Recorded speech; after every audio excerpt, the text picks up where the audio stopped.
Selamat datang kembali di channel Sam Studio. Di video kali ini saya akan membahas tentang Taiwan dan potensi Perang Dunia III. Apakah Anda tahu bahwa Taiwan adalah salah satu negara yang paling beresiko terlibat dalam konflik militer dengan Cina? Apa sebabnya dan apa dampak bagi dunia? Mari kita cari tahu.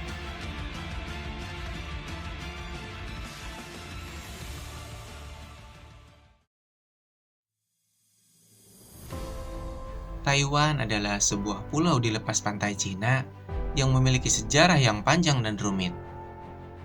Taiwan pernah menjadi bagian dari Cina, namun setelah Perang Dunia II, Taiwan dikuasai oleh pemerintah Republik Tiongkok atau ROC yang melarikan diri dari Cina daratan setelah kalah dari Partai Komunis Cina dalam Perang Saudara.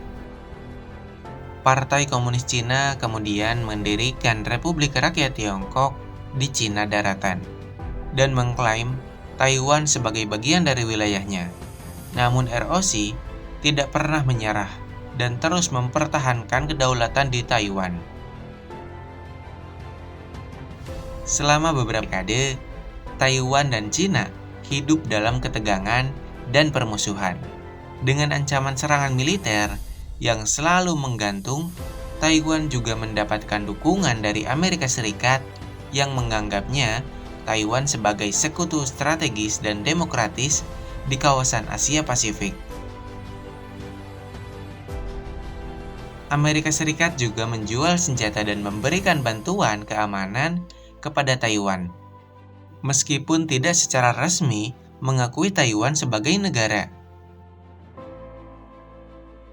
Situasi Taiwan semakin rumit ketika Taiwan mulai mengembangkan identitas nasional yang berbeda dari Cina. Banyak warga Taiwan yang merasa lebih dekat dengan budaya, bahasa, dan nilai-nilai Taiwan daripada dengan Cina. Hal ini terlihat dari hasil pemilu Taiwan yang dimenangkan oleh partai-partai yang mendukung kemerdekaan Taiwan dari Cina, seperti Partai Progresif Demokratik. Pemilu terakhir diadakan pada Januari 2024 dan dimenangkan oleh Tsai Ing-wen dari DPP yang menolak untuk mengakui klaim Cina atas Taiwan.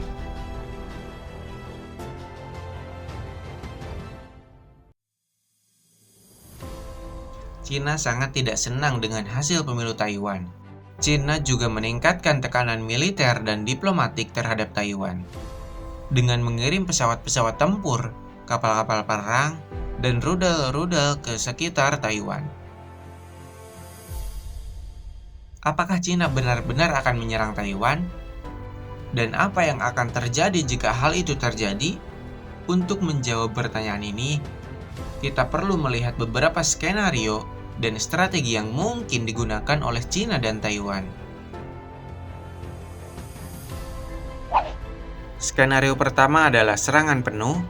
Dalam skenario ini, Cina akan melancarkan serangan besar-besaran terhadap Taiwan dengan menggunakan semua kekuatan militer yang dimilikinya, termasuk angkatan darat, laut, udara, dan rudal.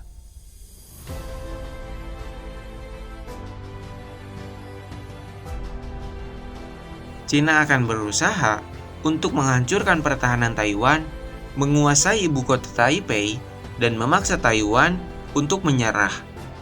Cina juga akan berusaha untuk mencegah campur tangan dari Amerika Serikat atau negara-negara lain dengan menyerang pangkalan militer mereka di kawasan tersebut, atau dengan mengancam akan menggunakan senjata nuklir.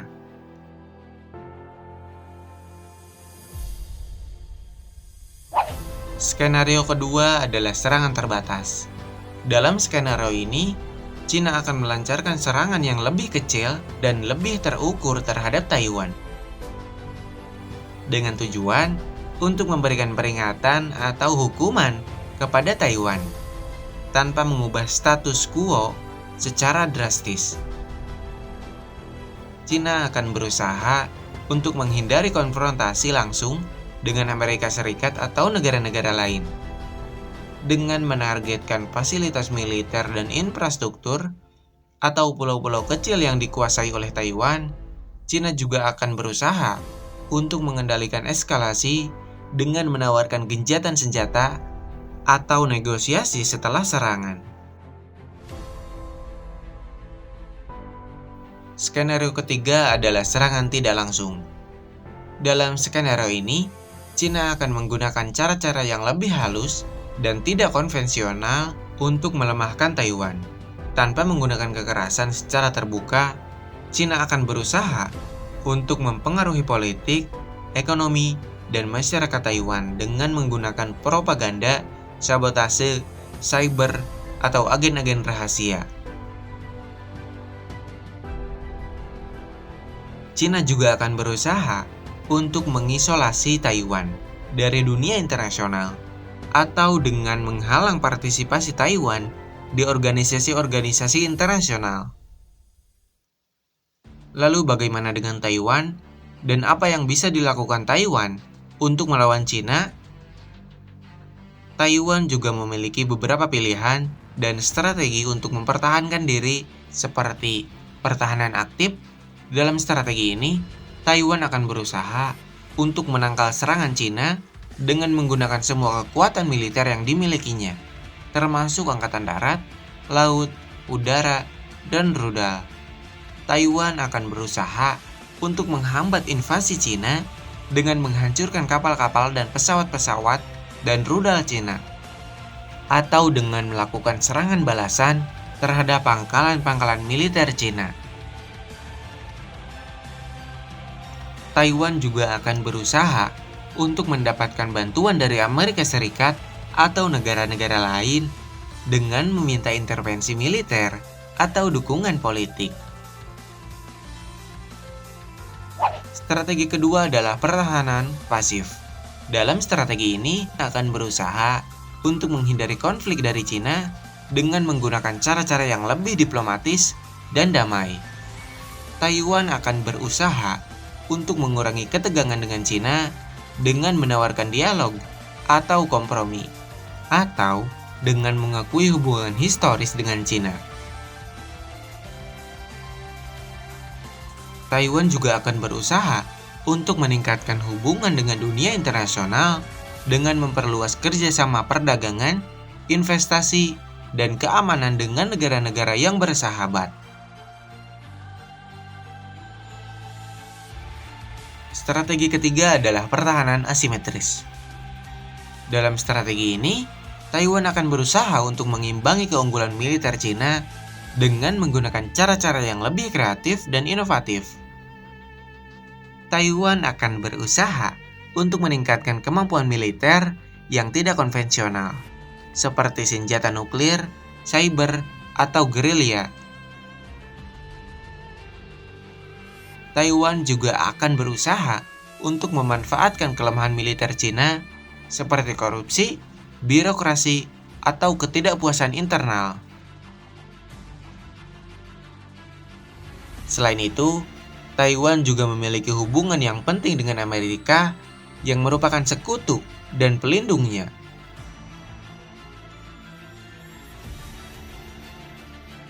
Hubungan antara Taiwan dan Amerika didasarkan pada Undang-Undang Hubungan Taiwan yang menetapkan hubungan yang substansial tetapi non-diplomatis antara kedua negara lewat undang-undang ini.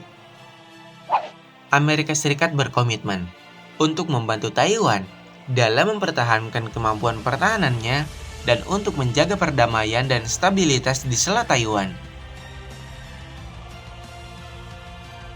Amerika Serikat juga menjual senjata dan peralatan militer kepada Taiwan dan mengirimkan pejabat-pejabat tinggi untuk mengunjungi Taiwan.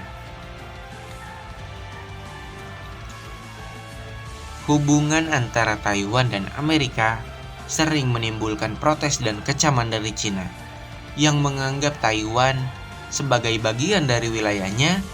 Cina menuduh Amerika Serikat mencampuri urusan dalam negerinya dan mengganggu persatuan nasionalnya. Cina juga memperingatkan Amerika Serikat untuk tidak melanggar kebijakan satu Cina yang menyatakan bahwa hanya ada satu Cina di dunia dan Taiwan adalah bagian darinya. Namun, Amerika Serikat tetap mendukung Taiwan dan menghormati hak dan keinginan rakyat Taiwan. Amerika Serikat juga menentang segala bentuk pemaksaan atau intimidasi terhadap Taiwan dan mendesak Cina untuk menyelesaikan masalahnya dengan Taiwan secara damai dan konstruktif. Amerika Serikat juga mendukung partisipasi Taiwan di organisasi internasional dan mengakui kontribusi Taiwan bagi dunia.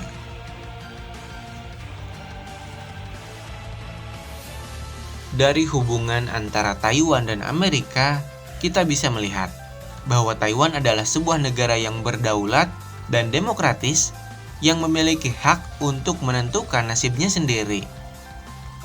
Dari skenario dan strategi yang telah kita lihat, kita bisa melihat bahwa perang antara Cina dan Taiwan adalah sangat mungkin terjadi dan sangat berbahaya bagi dunia. Perang ini tidak hanya akan menimbulkan korban jiwa dan kerusakan besar, tetapi akan mengganggu stabilitas dan perdamaian kawasan Asia Pasifik dan dunia.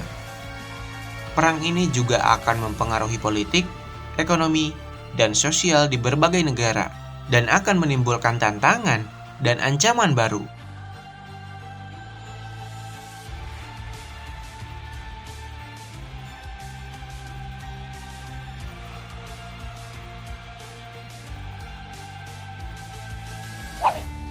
Oleh karenanya, kita harus berharap dan berdoa agar perang ini tidak terjadi dan agar Cina dan Taiwan bisa menyelesaikan masalah mereka dengan cara damai dan rasional. Kita juga harus mendukung dan menghormati hak-hak keinginan rakyat Taiwan yang ingin hidup dalam demokrasi, kebebasan, dan kedamaian. Kita juga harus mengingat bahwa Taiwan adalah sebuah negara yang indah dan unik yang memiliki budaya, bahasa, dan nilai-nilai yang berbeda dari Cina. Namun, apakah perang ini bisa dicegah? Apakah ada harapan untuk perdamaian antara Cina dan Taiwan? Dan apakah ada faktor-faktor yang bisa mempengaruhi kemungkinan perang ini? Untuk menjawab pertanyaan-pertanyaan ini, kita perlu melihat beberapa prediksi dan analisis yang dibuat oleh beberapa para ahli dan pengamat.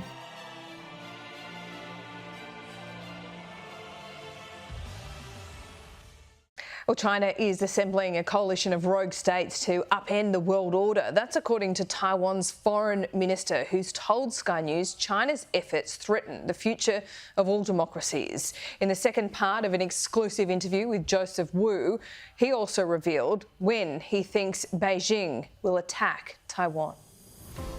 Salah satu prediksi yang cukup populer adalah prediksi yang dibuat oleh Menteri Luar Negeri Taiwan, Ho Se-pu, yang mengatakan bahwa dia sedang mempersiapkan kemungkinan konflik dengan Cina pada tahun 2027. Menurut Wu, tahun 2027 adalah tahun yang perlu diperhatikan karena ada beberapa faktor yang bisa memicu perang, seperti pemilu presiden Cina yang akan menentukan apakah Xi Jinping akan tetap berkuasa atau digantikan oleh orang lain.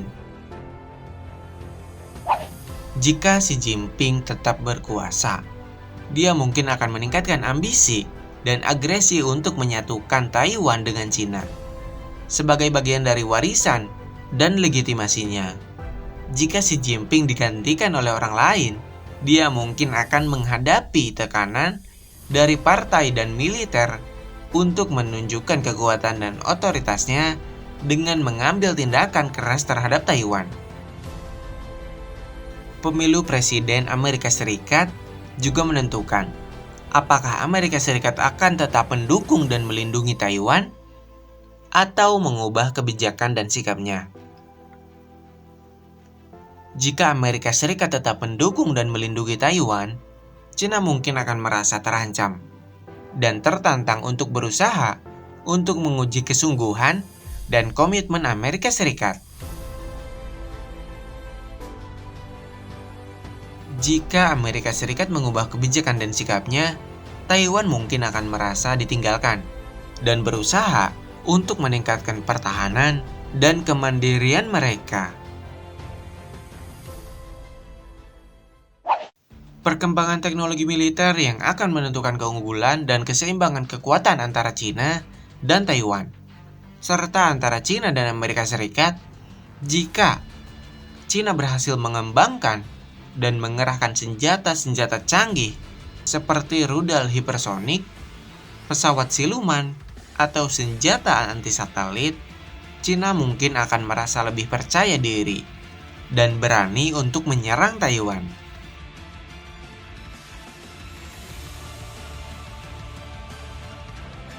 Jika Taiwan berhasil mengembangkan dan mengerahkan senjata-senjata canggih seperti rudal balistik, sistem pertahanan udara, dan senjata nuklir, Taiwan mungkin akan merasa lebih aman dan berani untuk menolak China. Prediksi ini tentu saja bukanlah kepastian, tetapi hanya kemungkinan yang bisa terjadi.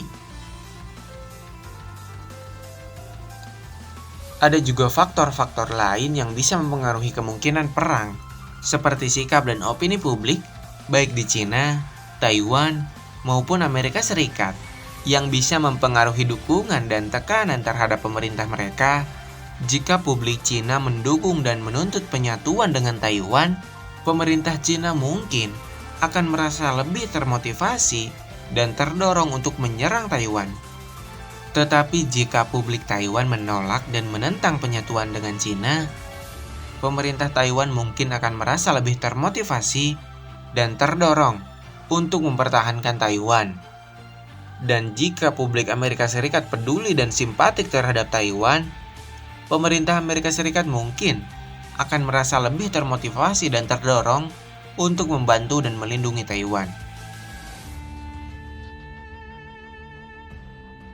Situasi dan kondisi global, baik di kawasan Asia Pasifik maupun di dunia, yang bisa mempengaruhi prioritas dan kepentingan dari China, Taiwan, maupun Amerika Serikat.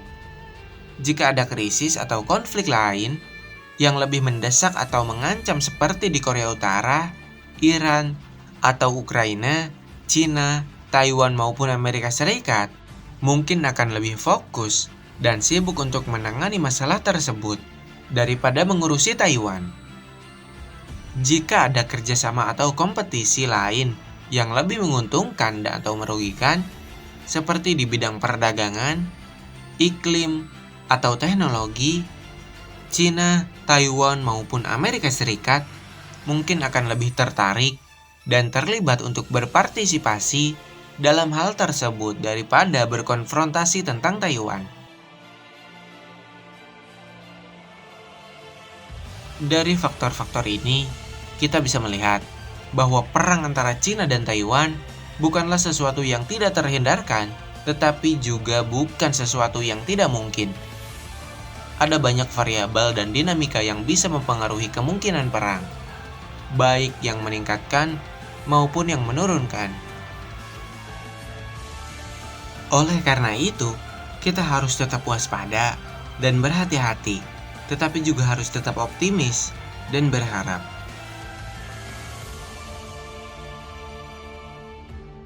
Demikianlah video saya hari ini. Semoga video ini bermanfaat dan menarik untuk Anda. Sampai jumpa di video berikutnya.